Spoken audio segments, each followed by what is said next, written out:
Hello, everybody. Welcome to episode number 27 of the Natural Female Muscle Podcast.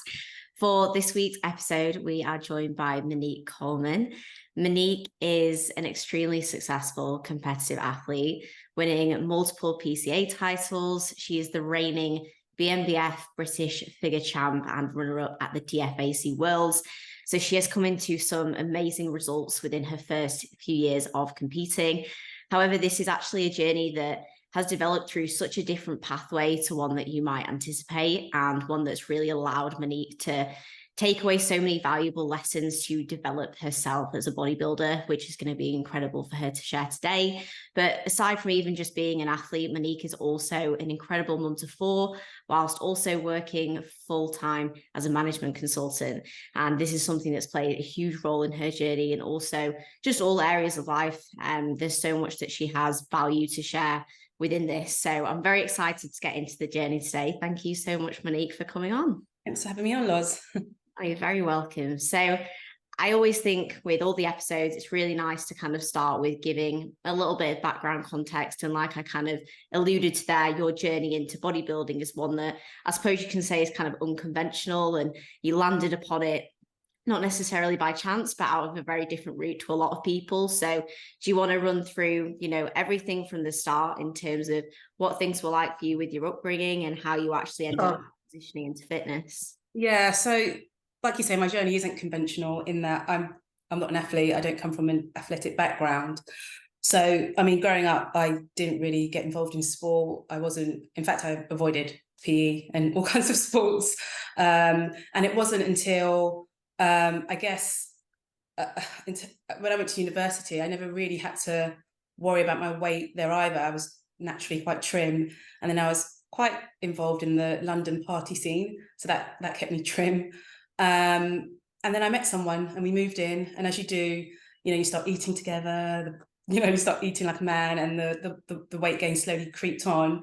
So that was probably the first time that I thought about going to the gym. And I got into kind of body pump, body attack, just general fitness first. And then 2 months into that, I fell pregnant.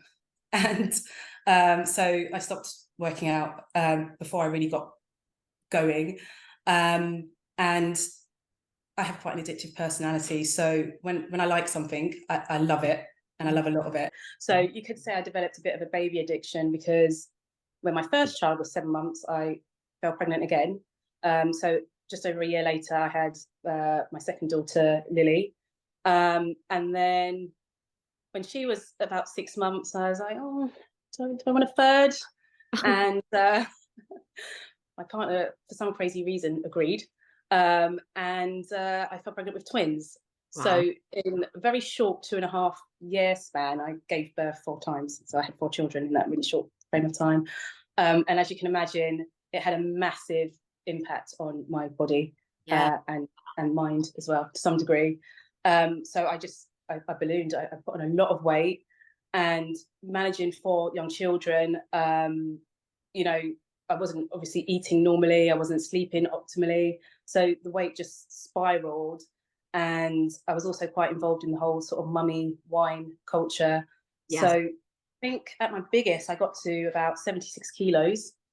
And then when the youngest were coming up to 2, and I was thinking about going back to work, I was like, I'm quite a vain person. So I want to look good. Yeah. And I was like, I can't do this. I actually cannot physically, mentally stand looking like this anymore. So I made a promise that for New Year's, so January 2020, that I was going to try and get in shape for that summer. Yeah. And my approach was not healthy at all. So it was pretty much, I did keto, which is like the opposite of bodybuilding diet, and saw some good weight loss there. And then after a few weeks, I was like, I kind of want to ramp this up a bit. So I did 1 meal a day, and I was probably eating maybe 500 to 800 calories daily. And of course, the weight dropped off. And then COVID happened. And when I had to homeschool 4 children, and I think we were allowed 1 pathetic little hour to like go out for a walk or whatever. Yeah. So I didn't officially do couch to 5K, but I started running to try and accelerate the weight loss even more. So I kind of got into a bit of a crazy rut there. And again, you know, weight just melted off. So by June 2020, I'd lost about 22 kilos. Wow. But yeah, so quite a lot of weight. But like I said, it wasn't healthy. And I still didn't like the way I looked. So I think I'd seen a magazine article about a girl that was doing like a bikini show, and I was looking at her diet and I was like, she is eating way more than me. She looks 100 times better. So, you know, maybe I should consider like a bodybuilding approach. So I found a local bodybuilding gym and begged the owner, can you train me? He tried to fob me off with one of the other trainers, like, nope, I want you. So kind of took me under his wing and started training with him that June. And originally it was just sort of 3 days a week, reintroduced carbs back.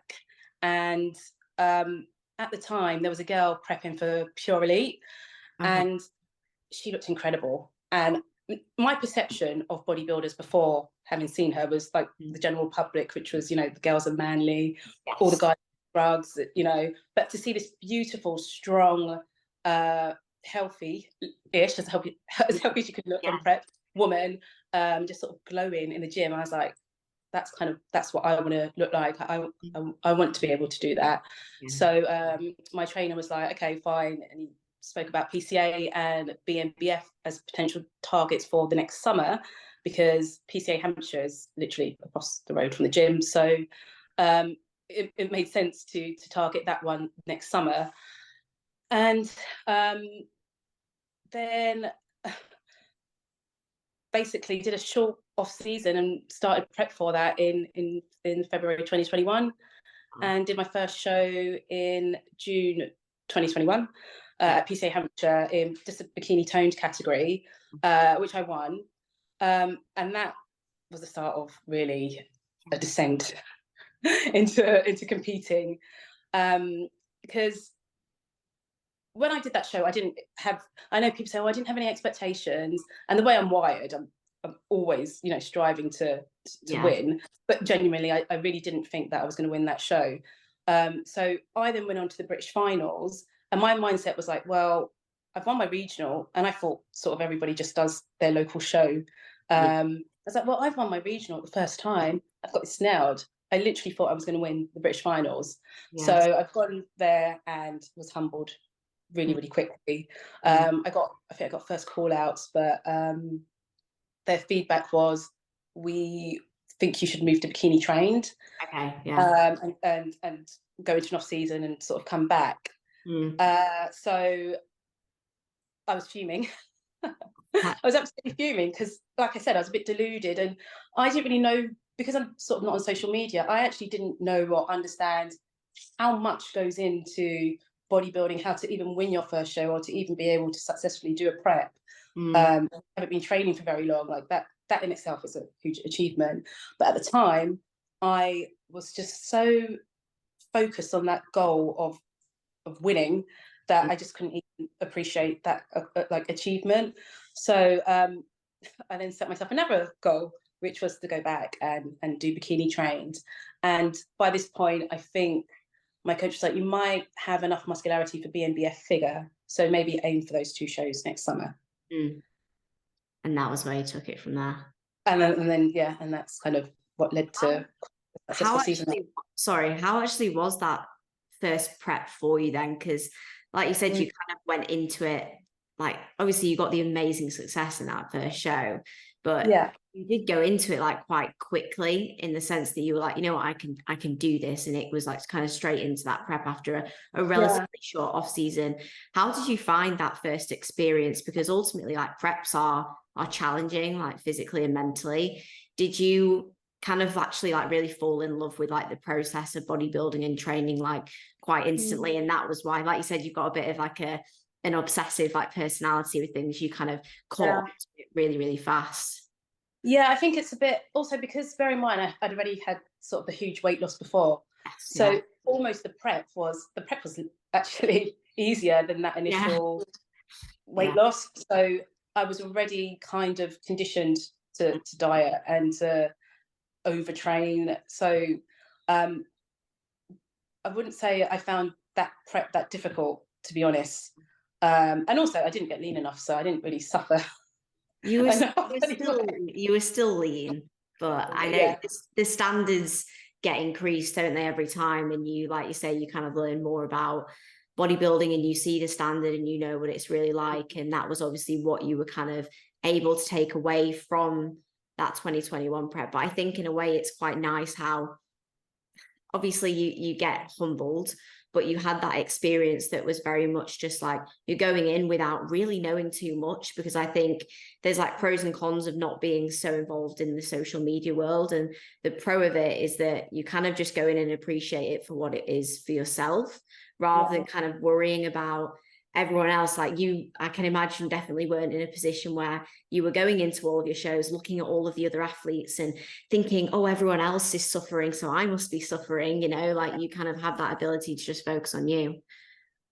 Yeah, I definitely agree with that. I don't think I really had the, like, well, I did second season, but first season I didn't sort of compare myself to anyone or really look at anyone else's process. And also nobody really, I don't have any friends that compete.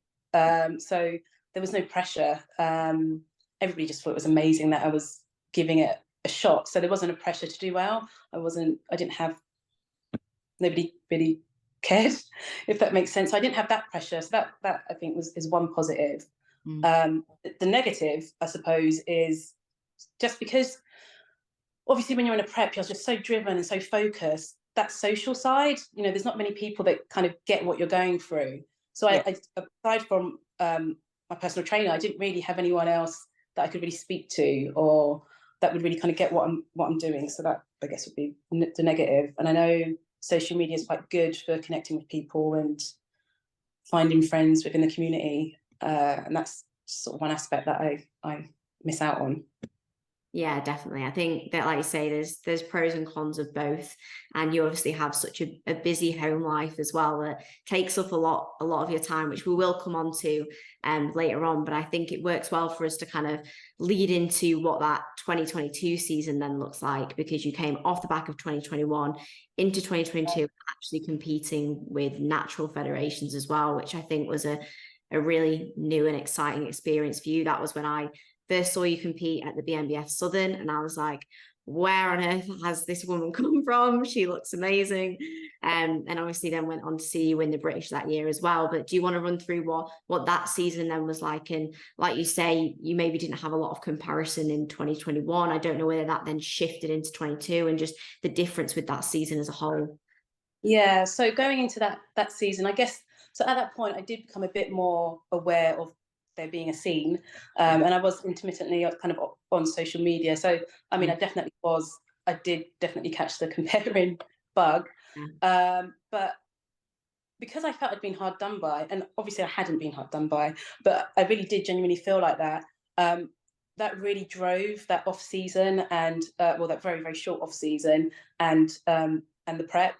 So I had like that fuel to kind of get me through it. Going into BNBF, that first show, I genuinely, my goal there was to place top 3. So I was really surprised to win the overall there. But once I did, again, my ego kind of got a bit out of control. And I'd also won the overall in bikini trained at PCA a few weeks before that. So at that point, my prep became a bit easier because I'm going in with kind of validation already, if that makes sense. So that helped me to really, really kind of push when things got really, really bad. So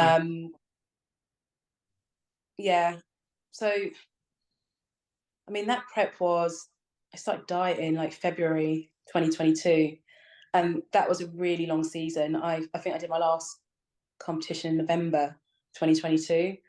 So pretty much that's really long. That entire, and you know, first show was in June, last show was in November. It's not just like a prep, but of like being an active Yeah, being strangely lean conditioned for such a long period of time. Yeah. Yeah. Yeah. Which wasn't fun, to be honest. How did you feel then towards the back end of that season? Because you obviously got the high with getting the British figure title with the BNBF, which was amazing. And I don't know whether you felt that way as well, because I think from my perspective, like I could definitely see like, wow, that's really solidified how much potential she has, especially as a natural athlete as well. Because I knew you competed with the PCA, but I know different people have different kind of like goals and associations with different federations. But definitely within like the natural federations, I was like, wow, okay, like that's really cool that you've done that with your first year competing with the BNBF. But then of course you then went on to do the DFAC and the PCA, I think, finals as well that year. How did you feel at the end of that season in terms of your accomplishments, and also just leading into like the future of you competing as a whole from there? Yeah, well, I would like to say that I was proud, but I actually wasn't, which is like, now I'm at a stage where I can kind of look back and evaluate and be like, gosh, like what's wrong with you, woman? you did amazing. But I think the problem was I had done a PCA show just after the BNBF British finals, and I failed my peak miserably, and I wasn't happy with the package that I brought to stage. So instead of like celebrating my accomplishments, I ended the season just really disappointed about that look, and just fixated on that, and like I need to go back, I need to redeem myself. Which, you know, I think because I'd been dieting at this point for like 2 years, my mental health just was not good, so I wasn't really thinking straight. So I mean,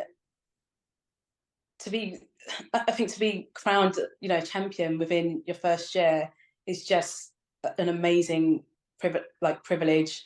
And I wish at the time I did understand and appreciate just how lucky I was to accomplish that.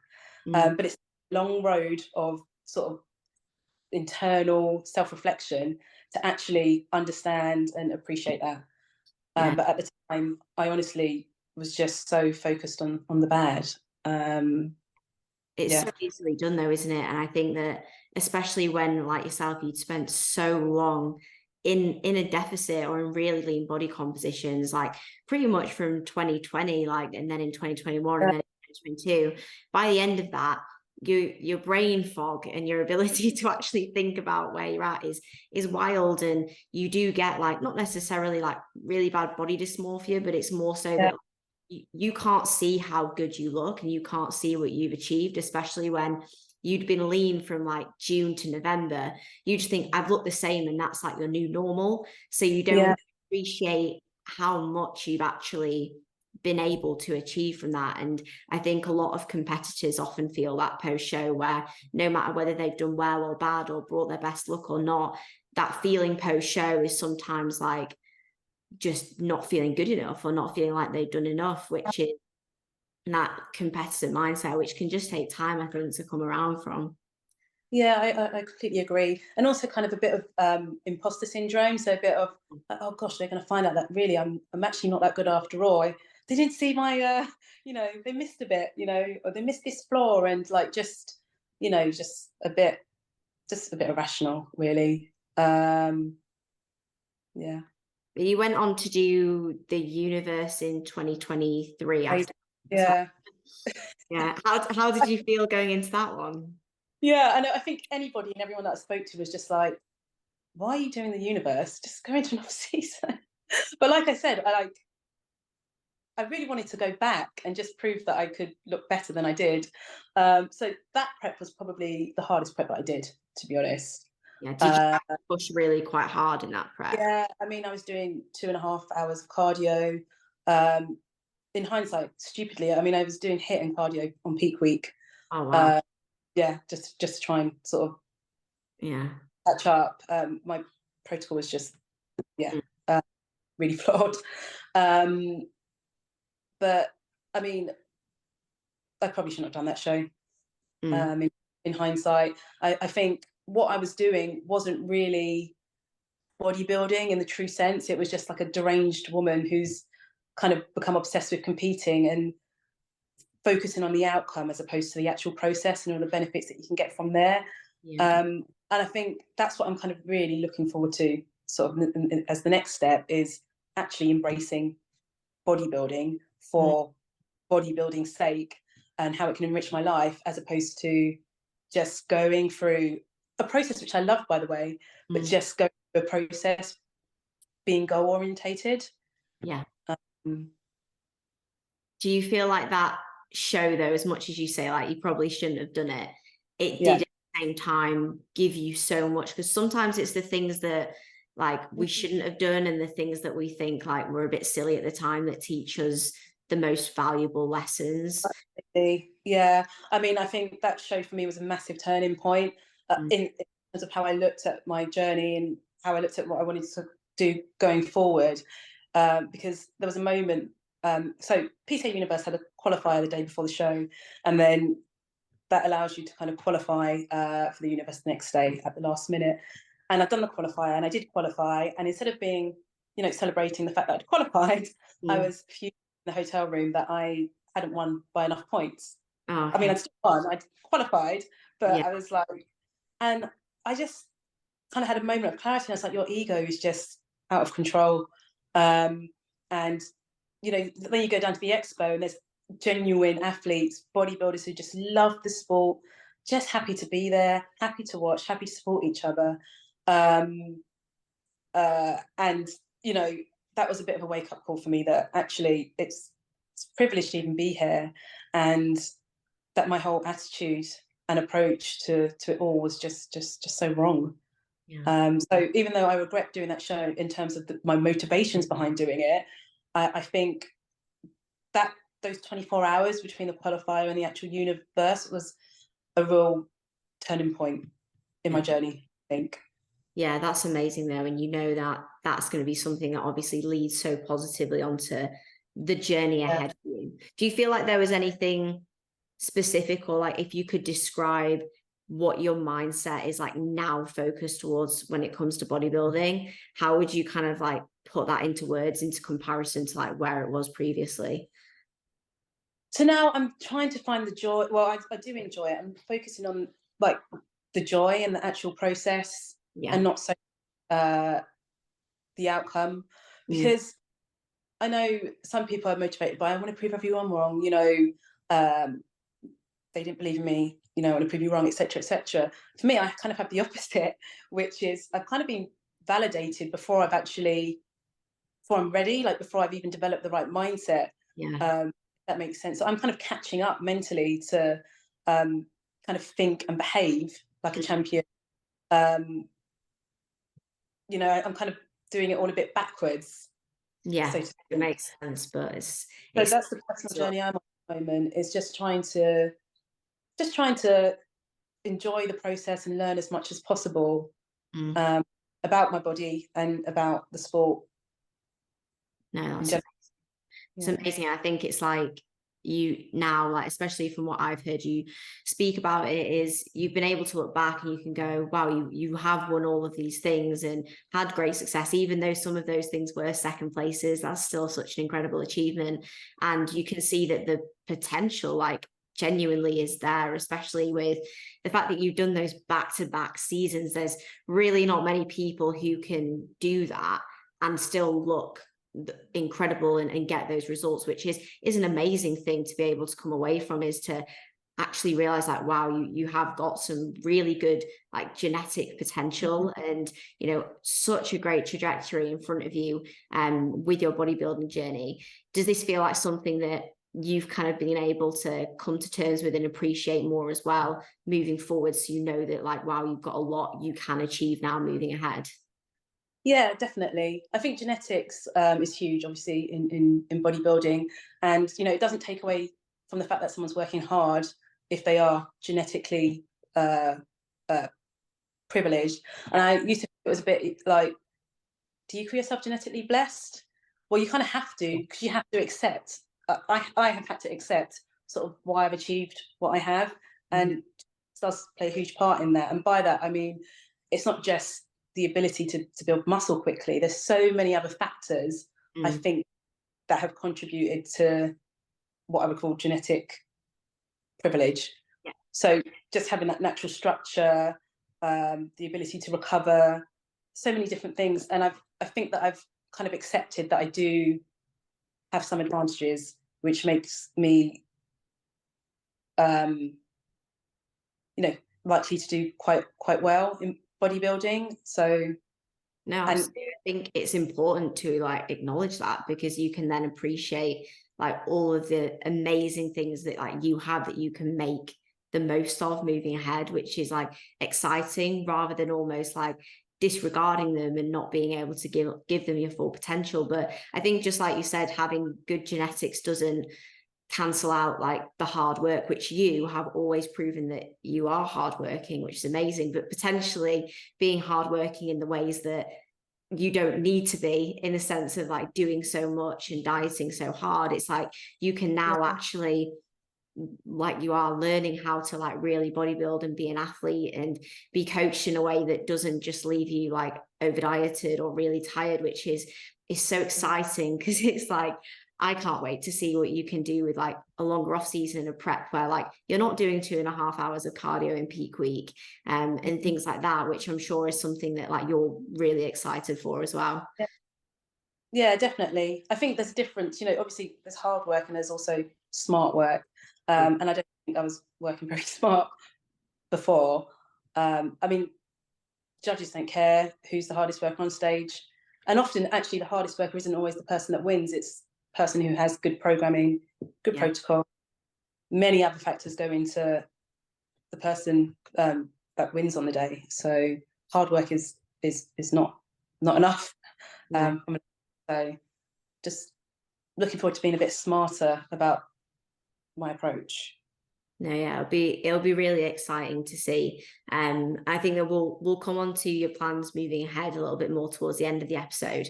But I think one thing that's good to move on to from this point, that I know a lot of listeners and even myself will be really interested to know, is how you have found, obviously even just in life, it's a lot to manage anyway, but especially managing bodybuilding alongside being basically having a full-time job as a mum, and also having a full-time job outside of being a mum as well, and how you find that all of that kind of comes together, and whether you find that they actually work together, or are there any challenges that you face along the way with that? Yeah, I mean, I definitely think that the whole structure of bodybuilding has been beneficial. So for example, you know, meal planning for 4 children, it's so much cheaper to sort of meal prep and to sort of know what they're eating in advance. So bodybuilding helped that aspect. In terms of, I guess, how I've managed, I can't pretend that it's, you know, it's been perfect, or that, you know, I've managed to be the perfect mum whilst on prep, because that it's impossible. But I'm quite lucky that my partner works from home and I work from home as well. So I think both of us being able to work from home has allowed us to come up with a structure and a routine that kind of works, that worked around the constant prepping.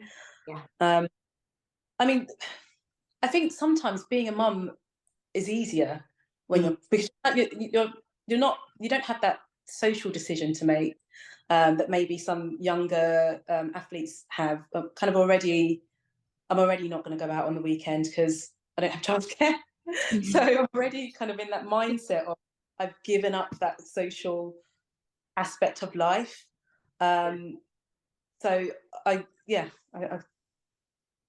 no, it does make sense. And it's like you say, they kind of, there's some aspects of it that work really well in synergy. And to be honest, having bodybuilding alongside your routine, you probably will know of other people, or even like looking back to maybe even before you were bodybuilding, where there's so many people. I mean, I think about like when I grew up and what my mum was like growing up, and, you know, when people don't have any idea of like regular eating times or having an exercise routine, it's like there's no routine to a lot of people's days.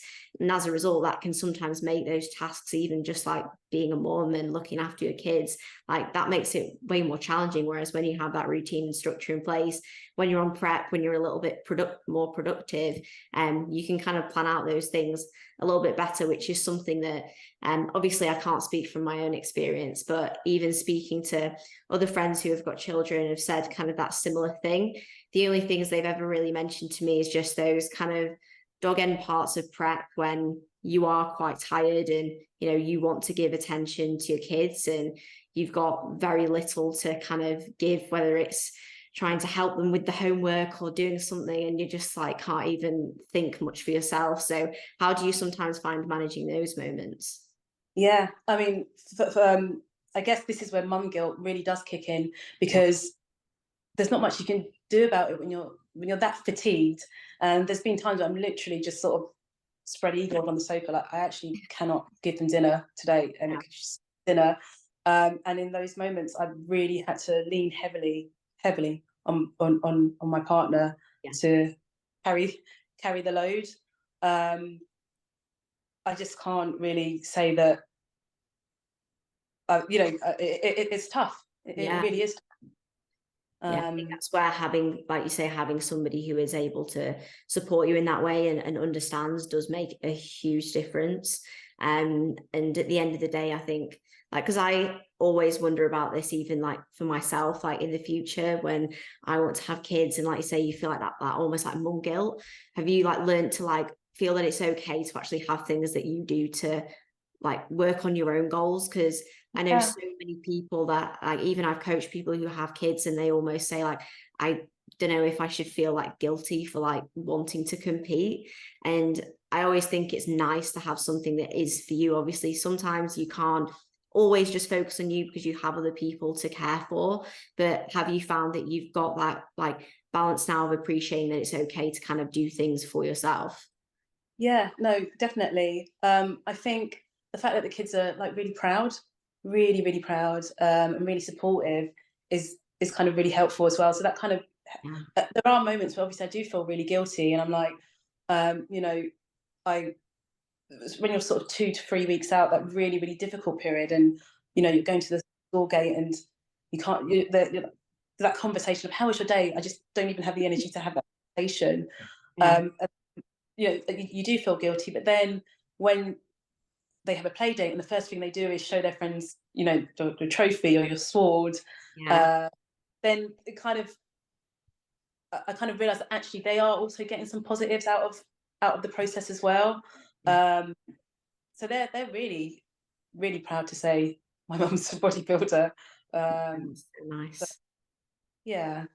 Are you appreciating like having a bit more like off-season time now as well, so that you can feel a bit more normal as well? Exactly. It's just having more energy, and also when you're focusing on competing and prepping all the time, it's just that adrenaline's there all the time, isn't it? Because it's kind of like you're in almost fight mode, and now just pretty relaxed, pretty chill, kind of just enjoying life. No, that's really Taking what's in front of me rather than focusing like what's on ahead of me. Yeah, exactly. Is the off season at the moment as well going well for you? How are you kind of feeling with just the overall kind of like progress you're making? I know at the moment you're working with Dan Wellburn. Am I right in saying that? So that's obviously a big shift, I'm assuming, from maybe doing things before. So how are things going with that? And obviously just working towards those goals. Yeah, okay. I guess my approach before was very much like practical, and like I had a lot of handheld. I was handheld a lot with regards to like training and stuff. I was personal trained, etc., etc. Whereas now I'm kind of more focused on the theory, so and nutrition. Big Dan's kind of big thing is kind of a nutrition based approach. So this was the first ever proper reverse diet that I ever did, and it's gone really well. I mean, I know I shouldn't be focusing on weight anymore, but I've gained like 5 kilos post show, which is not a huge amount actually. I'm really happy with that. And it's kind of quite a tailored approach. So for me, my big thing is I want to lean bulk, because I ultimately want to look in the mirror and really like kind of like what I see, and then the competing side of things kind of is secondary to that. Just because after that big weight loss, I think for me, the reason why I got carried away and kept on prepping, part of that was because I didn't really know what to like. How was I going to maintain it afterwards? Yeah, of course. So yeah, a reverse diet and an actual plan and a strategy that I can stick with was quite key for me. So at the moment, what I'm doing is working. I'm training, you know, it's going really well, getting good feedback there. Diet's going really well. I get an off-pen meal. I didn't have a refeed for or off-pen meal for maybe two years. So now I kind of get that guilt-free 1 day a week where I can go out and socialize with friends. And I'm kind of forced to almost make a date with someone and reconnect with people that I'd kind of neglected a bit. And then I think the big thing that was missing before from my side was just that personal accountability. So just that weekly kind of check-in with myself more than anything, and evaluate, how's the week gone? What have I done well?